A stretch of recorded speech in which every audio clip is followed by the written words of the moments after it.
मेरे पास एक प्रश्न आया है कि गुरुजी घर की कलह का क्या कारण है। आज का जो विषय है वो हर उस व्यक्ति के जीवन से जुड़ा हुआ है जो व्यक्ति पारिवारिक जीवन को जी रहा है, जो व्यक्ति सामाजिक जीवन को जी रहा है। कई बार हम पारिवारिक जीवन जीते जीते ये सब भूल जाते हैं कि परिवार को मैनेज कैसे करना है, परिवार को चलाना कैसे है। रात दिन भाग दौड़ भरी जिंदगी, रात दिन भाग रहे हैं, इधर से इधर, उधर से उधर। पत्नी का ख्याल नहीं रखना या पत्नी के ऊपर पति का ख्याल नहीं रखना। हम छोटी छोटी चीजों को भूल जाते हैं और एक बड़े कलह का कारण बन जाती है वो छोटी छोटी चीजें। हमारे जीवन को नर्क में लेकर चली जाती है वो छोटी छोटी चीजें। आज का विषय बड़ा गहरा है और मैंने आपको बताया है कि वो हर उस व्यक्ति के जीवन से जुड़ा है जो पारिवारिक जीवन जी रहा है। दुख की बात यह है कि रात दिन लोग कमा रहे हैं, लेकिन जिस जीवन साथी के साथ हमें सुकून से रहना है उसको सुकून देने का 10 मिनट का समय हमारे पास नहीं है। हमें उसका स्वभाव काटने लगता है, हमें उसकी बातें काटने लगती है। मैंने दोस्तों आपको हमेशा बताया है कि मेरी वीडियो कोई मोटिवेशन वीडियो नहीं होती। मैं प्रयास करता हूं आपके जीवन से वो त्रुटियां हटा दी जाए जो आपके जीवन को खराब कर रही है, वो ड्रामेबाज लोग आपके जीवन से हटा दिए जाए जो आपको खराब कर रहे हैं। मेरा प्रयास यही रहता है। और दोस्तों, अगर आप सच में जानना चाहते हैं कि कैसे इन लोगों को दूर किया जाए तो चैनल को जरूर सब्सक्राइब करें और वीडियो को लाइक करें। चलिए दोस्तों, अपने टॉपिक पर आते हैं। मैंने आपको बताया कि हम लोग छोटी छोटी बातों को लेकर परिवार में कलह पैदा कर देते हैं, लेकिन उसका सबसे बड़ा कारण आप जानते हैं क्या है? स्वभाव। आपका स्वभाव। जो बातें हमारी पत्नी को कभी प्रेम दिया करती थी, खुशी दिया करती थी, लेकिन वो आज इरिटेट करने लगती है, परेशान करने लगती है। उसका कारण आप जानते हैं? उसका कारण यह है कि हम उसकी बात सुनना पसंद नहीं करते हैं। वहीं पर जब पति थक हार कर घर में आता है, यदि वो कोई बात कह देता है तो हमें बात वो तीर की तरह चुभने लगती है। जब छोटी छोटी बातों पर सवाल होने लगते हैं और जवाब छोटे छोटे और बड़े बड़े होने लगते हैं तो शायद कलह ऑटोमेटिक हो जाती है। और इसका सबसे बड़ा कारण आप जानते हैं कौन है? मैं आपको एक बड़ी साइकोलॉजिकल बात बताता हूं जो शायद आपको नहीं पता होगी। मैं किसी जादू टोने की तरफ तो नहीं जाऊंगा और किसी ज्योतिषी विद्या की तरफ भी नहीं जाऊंगा, लेकिन साइकोलॉजिकल मैं आपको एक बड़ी गहरी बात बता रहा हूं। यदि आपके रिश्ते में किसी भी व्यक्ति का इंटरफेयर नहीं है तो प्रेम बड़ा गहन हो जाएगा, प्रगाढ़ हो जाएगा, गहरा हो जाएगा, ना कि टूटेगा। किसी कारण से यदि झगड़ा हो जाता है, बहस हो जाती है, तनाव हो जाता है, कुछ समय के बाद खत्म हो जाएगा। आप जानते हैं उसका कारण? उसका कारण यह है कि तीसरा व्यक्ति इंटरफेयर नहीं करेगा, तीसरा व्यक्ति आपके रिश्ते में प्रवेश नहीं करेगा। उसमें कोई भी हो सकता है, आपकी सास हो सकती है, आपके ससुर हो सकते हैं, आपकी साली हो सकती है, या कोई तीसरा ऐसा व्यक्ति हो सकता है जिससे अपनी आप व्यक्तिगत बातें शेयर करते हो, बताते हो। आपके रिश्ते में कभी झगड़ा नहीं होगा, कभी कलह पैदा नहीं होगी। आपकी बात ना तो आपके पति को बुरी लगेगी और ना आपकी पत्नी को बुरी लगेगी। कुछ समय के लिए तनाव होगा, लेकिन वो तनाव स्वतः ही खत्म हो जाएगा, आपको पता भी नहीं चलेगा कि कैसे खत्म हो गया। यदि आप छोटी बात को भी शेयर कर देते हैं किसी तीसरे व्यक्ति से, किसी थर्ड पर्सन से, यकीन मानिए आप रिश्ते को संभाल नहीं पाएंगे। एक छोटी दीवार को एक कितनी मजबूत स्तंभ में खड़े कर देंगे, एक मजबूत दीवार में खड़ी कर देंगे जिसको तोड़ना बड़ा मुश्किल हो जाएगा। कलह का सबसे बड़ा कारण यह भी है कि आपका स्वभाव, आपका व्यवहार इतना तुच्छ हो चुका है, इतना खराब हो चुका है कि आपको दूसरे व्यक्ति को अपनी बात शेयर करनी पड़ती है। क्यों भाई? मैंने आपको कहा है कि किसी भी व्यक्ति को आप कहीं पर रखकर देख लीजिए। मैंने आज परिवार टूटते हुए देखे। मैं जब काउंसलिंग करता हूँ, तो मुझे लगता है कि 50-50 साल में भी लोग सही से नहीं रह पा रहे। जिनके विवाह को 20-20 साल बीत चुके हैं, 30-30 साल बीत चुके हैं, वो आज तनाव में है परिवार को लेकर, अपनी पत्नी को लेकर, अपने पति को लेकर। मैं आपको एक छोटा-सा उदाहरण देखता हूँ। ध्यान से सुनना उस उदाहरण को, आपको शायद लगेगा कि ऐसा भी हो जाता है कई बार। आपने कबूतर-कबूतरी को देखा होगा, बेहतर तरीके से देखा होगा, आप भी जानते हैं, मैं भी जानता हूँ। और आपने रात-दिन देखते भी हैं। किसी जो कबूतर पालता है उसको देखा है? जब कबूतर-कबूतरी से जब बच्चे पैदा किए जाते हैं, आप जानते हैं वो कैसे किए जाते हैं? शायद नहीं पता हो तो मैं आपको बताता हूँ। उनको एक पिंजरे के अंदर बंद किया जाता है कुछ समय के लिए। एक पिंजरे के अंदर जब उनको बंद किया जाता है, तो उस पिंजरे में वो दोनों शुरुआत में लड़ते हैं। ध्यान से सुनना, बड़ी गहरी बात है, शायद आपके जीवन में फिट हो जाए और जीवन लंबा चल जाए। उस पिंजरे के अंदर जब उस कबूतरी और कबूतर को बंद किया जाता है, वो तो शुरुआत में वो लड़ते हैं, सीधी सी बात। वो एक दूसरे को जानते नहीं, एक दूसरे को चोंच मारते हैं, एक दूसरे को चोट मारते हैं, एक दूसरे को खरोच मारते हैं, और बहस भी होती है, उठापटक भी होती है, एक बहसा बसाई भी होती होगी। लेकिन वहीं पर समय बीतता है, एक दूसरे के पास बैठना शुरू कर देते हैं, मजबूरी हो जाती है। वो पिंजरे से भागते नहीं, भाग नहीं सकते हैं, मजबूरी है उनकी।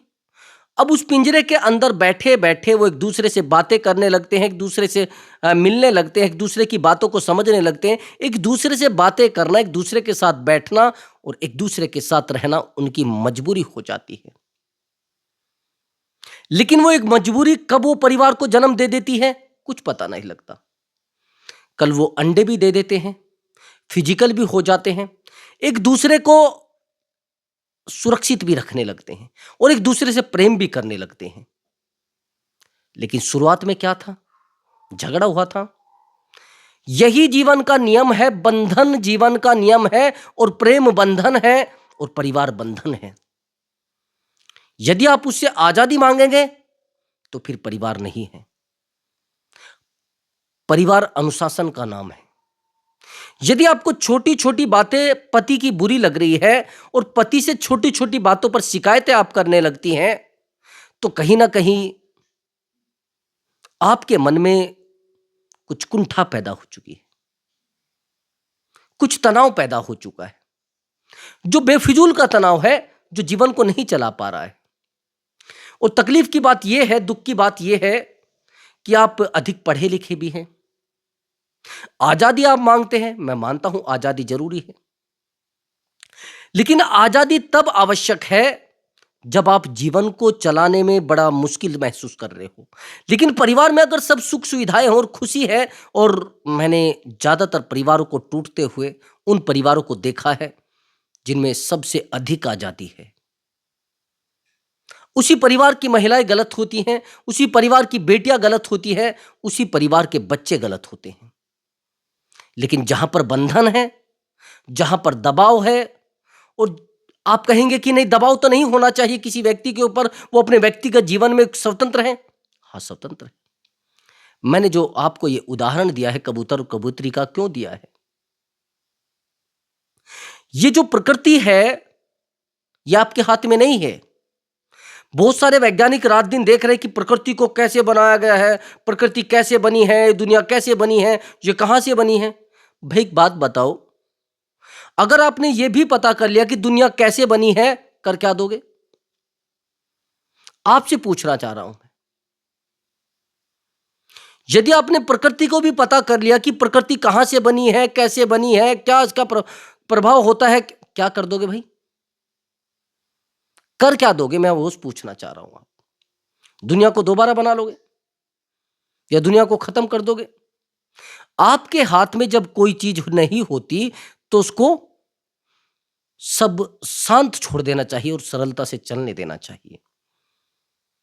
परिवार की कलह का कारण तीसरा व्यक्ति है, चाहे आपके माँ बाप हो उसमें, आपके भाई बंधु हो उसमें, आपकी बहन हो उसमें। जब आपके घर में झगड़ा हो तो उस झगड़े को कभी भी किसी तीसरे व्यक्ति से शेयर ना करें। परिवार में पैसा है या नहीं है, परिवार के ऊपर कर्ज है या नहीं है, परिवार तनाव में है या नहीं है, ये बातें कभी भी किसी व्यक्ति से शेयर ना करें। नहीं तो जीवन में आपको पता नहीं लगेगा कि कब जीवन अधूरा हो गया और कब मामला डिवोर्स तक पहुंच गया, पता नहीं चलेगा। मात्र आज सपना देख रहे हैं, कब सपना हकीकत में हो जाएगा आपको पता नहीं चलेगा। मैं सच बता रहा हूं, मैंने बहुत सारे लोगों के जीवन को देखा है। ये तो एक बात थी। अब आप कहेंगे कि जिस रिश्ते में तीसरा व्यक्ति हो ही ना, उसका क्या कारण होता है? एक शब्द आपने सुना होगा, कंप्लेनिंग बिहेवियर, शिकायत करने का व्यवहार। हर महिला को शिकायत करने की आदत होती है छोटी छोटी बातों पर। हर व्यक्ति को शिकायत करने की आदत होती है छोटी छोटी बातों पर। शिकायतें कैसे? यदि पति पानी मांग लेते हैं, कितने समय का काम है वो? आप सारा दिन पानी ही मांगते हो, बहुत छोटी बात है। यदि यही पानी कोई बाहरी महिला देगी, फिर आप कहेंगे कि ये तो किसी और महिला के संपर्क में आ गया है। यदि पानी से अलग पति ने कह दिया कि ये जूते मुझे उठाकर दे दो, सारा दिन आप जूते पहनते हो, सारा दिन आप कपड़े बदलते हो, कपड़े निकालते हो, क्या है ये? अरे भाई, एक व्यक्ति का अपना काम है।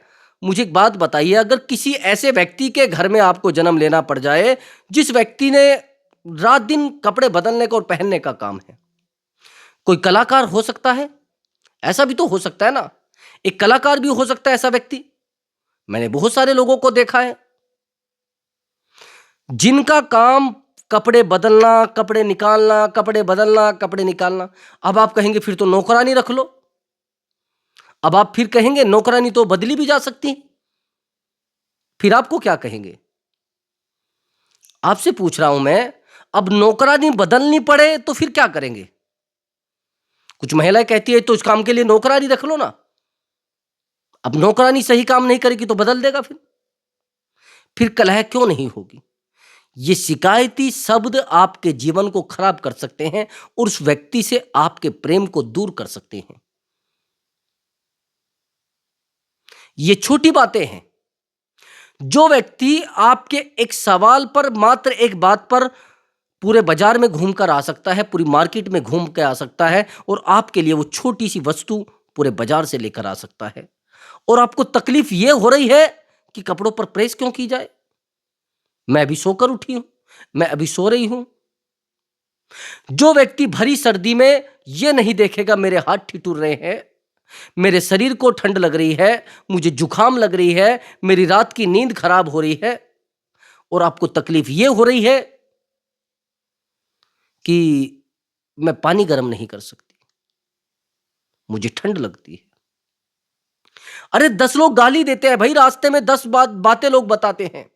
अगर कहीं जॉब करने आपका पति जाता है तो बॉस ऐसी ऐसी शब्द बोल देता है, नहीं काम करना है तो घर निकल जाओ, तुमसे नहीं हो पा रहा तो कोई और करेगा। उसके विवेक को ठेस पहुंचती है, उसकी प्रतिष्ठा को ठेस पहुंचती है। किसके लिए? जब तक आप उसके जीवन में नहीं थे तो उसने कभी किसी की एक तुच्छ क्लास की गाली तक नहीं सुनी, एक बहस तक नहीं सुनी, एक छोटा सा शब्द तक नहीं सुना, और आप उसको कह रहे हैं कि कितनी देर में घर आए आप?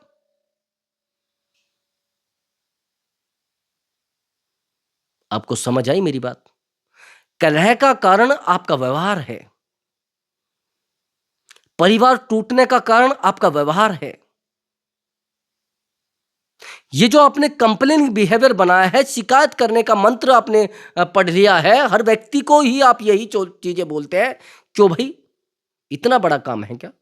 कल फिर आप कहेंगे कि मुझे तो मेरे पति समझते ही नहीं। क्यों समझेंगे भाई? कब कभी आपने समझना आपको उसको चाहिए, क्योंकि आप घर में रहती हैं।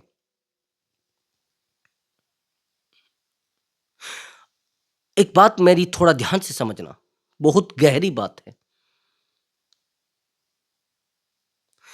यदि व्यक्ति रात दिन प्रयास कर रहा है, रात दिन मेहनत कर रहा है, समझ रहे मेरी बात को, उसका व्यवहार बच्चे की तरह हो जाता है, वो परेशान रहता है। उसको समझने वाली महिला चाहिए है, उसको मस्ती करने वाली महिला नहीं चाहिए, जो उसको समझ सके, उसकी तकलीफों को समझ सके, उसके दर्द को समझ सके। और आप कह रहे हैं कि मुझे नहीं समझा जा रहा है। अरे भाई, उसके पास सब सुविधाएं हैं, उसको फिजिकली सपोर्ट करने के लिए, फाइनेंशियली सपोर्ट करने के लिए उसको पैकेज मिला हुआ है पैसे का, लेकिन उसने समझने के लिए आपको जीवन में लेकर आया था, और आज आप कह रहे हैं कि ये मुझे नहीं समझना चाहता। आपको लाया गया है उसको समझने के लिए, वो बच्चा है उसकी केयर करने के लिए, समझ गए? उसकी केयर करनी चाहिए, आपको केयर दिखानी चाहिए,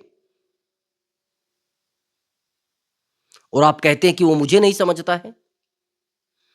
क्या समझेगा वो? दुनिया भर के झगड़े लोग करते हैं, दुनिया भर के झूठ बोलने पड़ते हैं इस परिवार के लिए। केवल केवल वो सोचता है कि किसी तरीके से मेरे बच्चों के सर पर छत आ जाए, किसी तरीके से मेरे बच्चे उस लेवल तक आ जाएं कि लोगों के बच्चे ना हों। हर समय यही चाहता है, आपके जीवन में तकलीफ नहीं देखना चाहता है, और आप कहती है हमें समझना नहीं चाहता। चलो मैं मानता हूं यहां तक भी है, चलो मैं पतियों की गलती मैं मानता हूं कि उनकी गलती है, उनकी 100% गलती है, 100 के 100% गलती है, लेकिन आपकी नहीं है। आप उस गलती को इतने ऊंचे लेवल तक लेकर चले जाते हैं। एक छोटी छोटी बातें, मैंने बहुत सारी वीडियोज देखी है, अगर किसी कारण से पति गलती कर देता है, खाना देंगी तो मुंह बनाकर रखेंगी, पानी देंगी तो मुंह बनाकर रखेंगी। आपने कभी देखा है कि किसी कारण से घर में बहस हो जाए और पति ये कह दे कि नहीं नहीं मैं काम नहीं करूंगा 2 दिन तक, अब मैं काम पर नहीं जाऊंगा, मैं ये नहीं करूंगा, मैं वो नहीं करूंगा। घर में भूखे मर जाएंगे आप। कभी देखा है किसी को कि दुकान से घर रहने लग जाए, काम बंद कर दिया हो? मैंने बहुत सारी महिलाओं को देखा है, रोटी बनाना बंद कर देती हैं, खाना बनाना बंद कर देती हैं, लेकिन कभी किसी पति को देखा है कि वो काम से छुट्टी कर ले मात्र छोटे से झगड़े के लिए? अगर उसको 10 गालियां सुना दी गई है तो सुबह उठेगा, अपने काम पर चला जाएगा, खाना उसको मिले ना मिले।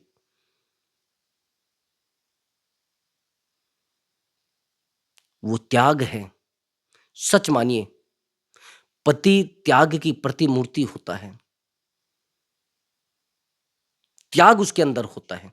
मैंने बहुत सारी महिलाओं को यह कहते हुए सुना है कि मैंने इन बच्चों को पाला है, मैंने इन बच्चों को, कभी किसी ने सुना है अपने कि किसी पति ने यह कह दिया हो कि मैंने इन बच्चों को पाला है, मैंने ये किया है तुम्हारे लिए? मैं नहीं कहता भाई, सुनता रहता है। आज के समय में शोषित जो हो रहा है वो पति हो रहा है। चलो 100% पतियों की गलती है, लेकिन आपको तो समझने के लिए लाया गया है ना। आप कहां अपने नियमों को भूल गए? आपने तो वादा किया है भाई उससे। क्यों लाया जाता है पत्नी को? वो इसलिए नहीं लाया जाता कि रात दिन वो काम करेगी घर में, रात दिन बर्तन मांजेगी, ऐसा नहीं है। वो इसलिए लाया जाता है कि अपने पति की तकलीफों को देखकर उस तकलीफ में उसका साथ देगी। साथ देना, मैं ये नहीं कहती कि वो रात दिन मजदूरी करे या रात दिन काम करे, नहीं। उसके चेहरे को देखकर, उसके चेहरे की जो बनावट है उसको देखकर समझ जाए कि मेरा पति तकलीफ में है। कलह का कारण ये नहीं कि किसी ने आकर कुछ कह दिया है, नहीं, कलह का कारण है आपकी शिकायतें। नहीं दे सकता है, मजबूरी है।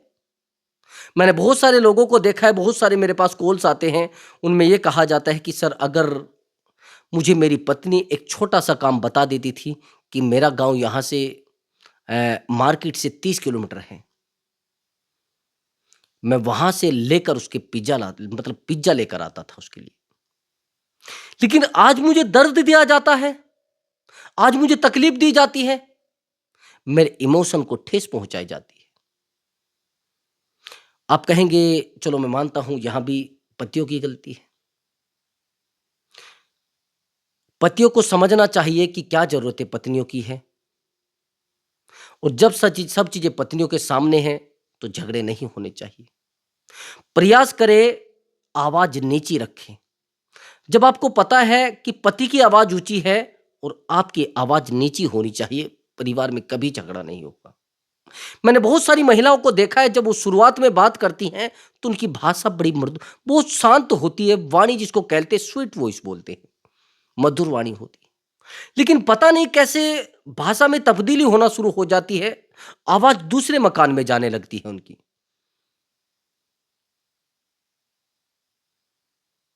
क्या आवश्यकता पड़ी है, जब आराम से भी चीज़ें कही जा सकती हैं। हाँ, आपके पति आपकी बात को ना सुनते हो, फिर गलत है। और जब आपकी एक छोटी-सी बात पर एक पर्ची पर लिख कर देने पर सब चीज़ें आपके पास उपलब्ध हो जाया करती है, तो शायद अपनी आवाज़ ज़्यादा ऊँची करने की आवश्यकता नहीं होती। प्रेम एक कच्ची डोर होती है, वो टूट गई तो उसको जोड़ा नहीं जाता। विश्वास और प्रेम एक ऐसे पक्षी होते हैं, जहाँ से एक बार उड़ गए ना, फिर दोबारा उस डाल पर नहीं बैठते। प्रेम को पूजिए, प्रेम की इज़्ज़त करिए। यदि आपको पत्नी बेहतर मिली है, उसका धन्यवाद करिए कि आप मेरे जीवन में आई हैं, मेरे जीवन में रौनक है। यदि पति आपके जीवन में हैं, तो उनकी तारीफ़ करें। उनको कहें कि सच में आप बेहतर व्यक्ति हैं। मेरे जीवन में मुझे कल्पना नहीं की थी मैंने कि आप इस प्रकार के इतने बेहतर मेरे पति होंगे। जो व्यक्ति आज आप तारीफ़ कर रहे हैं, तो दूसरा व्यक्ति बाहर का कोई तारीफ़ करेगा तो उसको फ़र्क नहीं पड़ेगा। लेकिन अगर कोई बाहरी महिला तारीफ़ कर रही है उसकी या बाहरी पुरुष कोई तारीफ़ कर रहा है उसकी, तो यकीन मानिए उसको फ़र्क पड़ेगा, उसको लगेगा अरे! मेरे पति कभी तारीफ़ ही नहीं करते हैं, मेरी पत्नी कभी तारीफ़ ही नहीं करती है। तो ये कारण होता है जीवन का कलह में लाने का। समझ रहे हैं? यदि ये चीज़ें आपकी समझ में आई हो, तो प्रयास करेंगे, आप चीज़ों को हटा पाएँगे। चीज़ों में बंदिश लगा पाएँगे। तो मिलता हूँ एक नए वीडियो के साथ। नमस्कार दोस्तों।